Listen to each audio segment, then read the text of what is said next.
মুত্তাকি হতে পেরেছে কিনা তার বাস্তব ব্যবহারিক প্রমাণ হলো তুমি অন্য মানুষের হক নষ্ট করছো কিনা, অন্য মানুষের সম্পদ অন্যায়ভাবে খাওয়ার লোভ লালসা থেকে মুক্ত হতে পেরেছো কিনা। যদি মুক্ত হতে পারো তাহলে বোঝা যাবে তুমি মুত্তাকি হয়েছো। সুবহানাল্লাহ। ওয়ালা তাকুলু আমওয়ালাকুম বাইনাকুম বিল বাতিল, তোমরা পরস্পরের মধ্যে একজন আরেকজনের সম্পদ অন্যায়ভাবে খেও না, ভোগ করো না।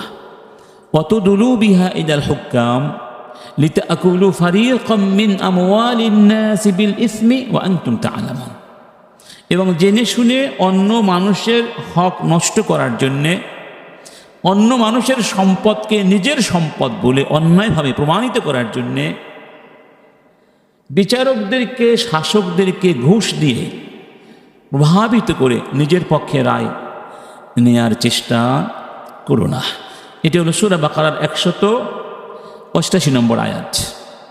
অর্থাৎ সিয়াম সংক্রান্ত আয়াতগুলো শেষ হওয়ার পরবর্তী আয়াত এই আয়াতটি। আমরা আগেও বলেছিলাম এই আয়াতের সাথে আগের আয়াতগুলোর অর্থগত সম্পর্ক আছে।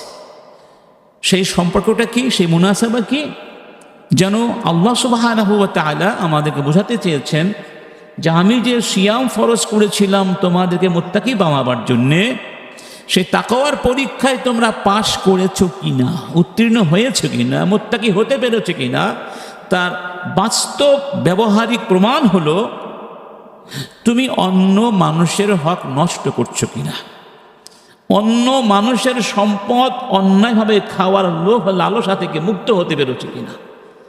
যদি মুক্ত হতে পারো তাহলে বোঝা যাবে তুমি মুত্তাকি হয়েছো। সুবহানাল্লাহ।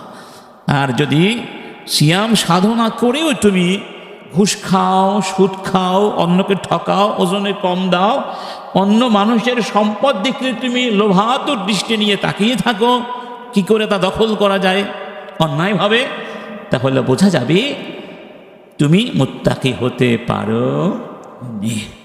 অর্থাৎ অন্যায়ভাবে অন্যের সম্পদ যে খায় না সেই ব্যক্তি মুত্তাকি। সুবহানাল্লাহ। সেই ব্যক্তি কি?